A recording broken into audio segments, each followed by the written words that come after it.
He wouldn't stop barking, for hours. That canine dog knew something none of us could see.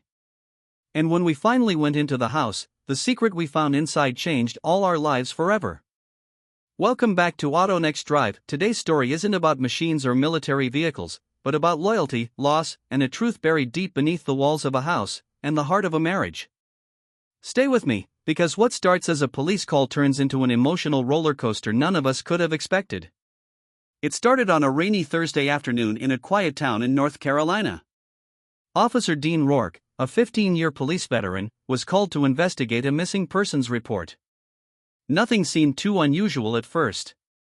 The man, Thomas Greaves, 42, married, accountant, hadn't shown up for work in 4 days. His wife, Lena, said he'd gone on a last-minute business trip, but co-workers said there was no trip planned. His phone was dead, and his car was still parked in their driveway. But what made this case different was Axel. Axel was a retired canine dog, an 8-year-old German Shepherd who had been Officer Rourke's partner before retirement. Dean had adopted Axel after his service ended. The dog had always been sharp, alert, and incredibly sensitive to human behavior. That day, Dean brought Axel with him to the Greaves residence, mostly for company. But as soon as they arrived at the house, Axel's ears perked up, and he began growling low. Within minutes, he started barking uncontrollably. Not outside, not at the yard, but at the house itself.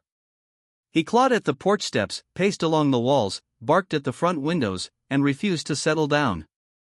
Something was wrong. Lena stood in the doorway with a calm but strangely tight smile. Her eyes were tired, like she hadn't slept in days.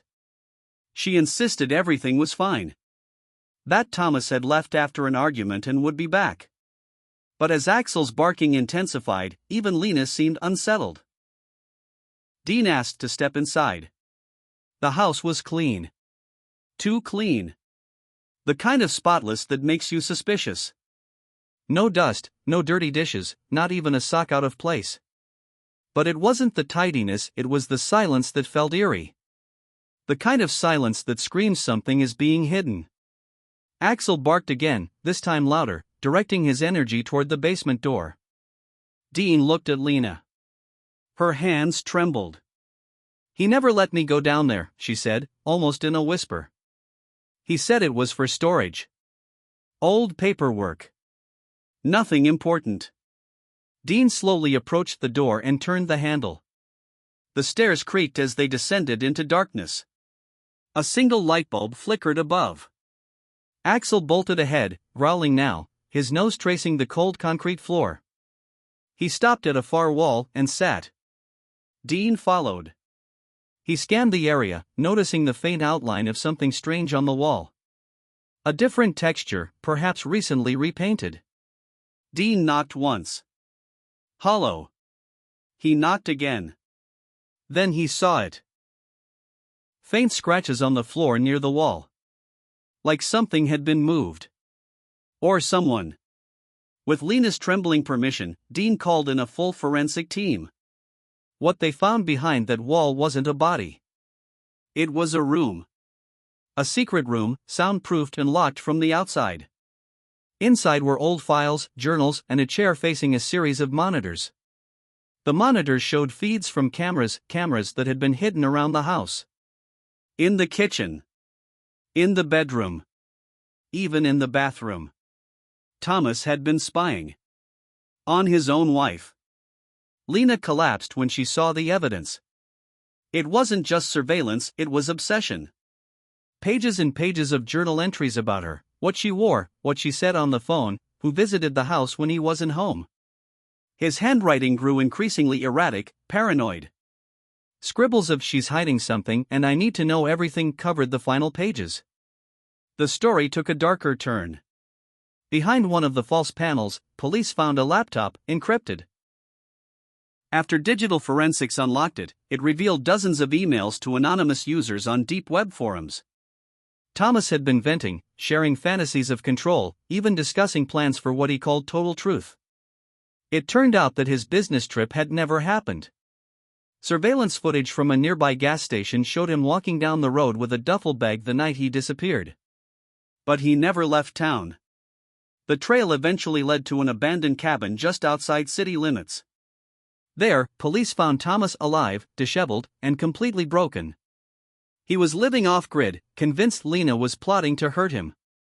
His mind had fractured under years of untreated mental illness, isolation, and paranoia.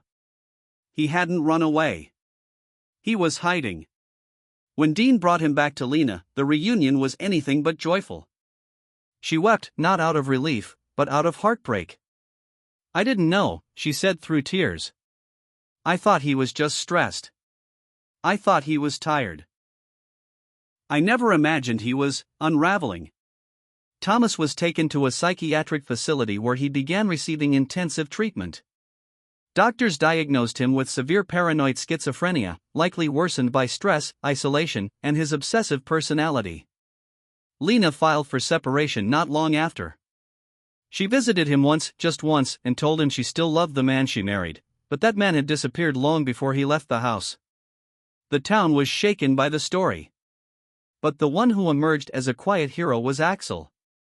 That loyal dog, retired, arthritic, and gray around the muzzle, had sensed what no one else could. He had remembered the scent of fear, the change in mood, the energy that fills a house when something is deeply wrong. Axel barked, not out of noise, but out of instinct. And that instinct may have saved lives. Lena later said something that stuck with Dean and with us. "Sometimes the person you love most is the one wearing the best mask. And sometimes, it takes someone who can't speak, like Axel, to make the truth loud enough to hear." As for Axel, he was honored with a small ceremony at the precinct. Dean placed a new tag on his collar that read Guardian. He still barks at certain houses when they patrol. And now, no one ignores it. This story isn't about villainy or betrayal. It's about silence, the kind that festers inside a home. It's about listening to your loved ones, to your instincts, and even to your dogs. Because sometimes, a bark isn't just a noise. It's a cry for truth. Thanks for watching Auto Next Drive. This story reminded us that behind every ordinary door, there could be an extraordinary story waiting to be heard. If you felt something today, share this video, leave a comment, and let someone know you are not alone, and truth always finds a way to speak. Even if it barks. See you next time.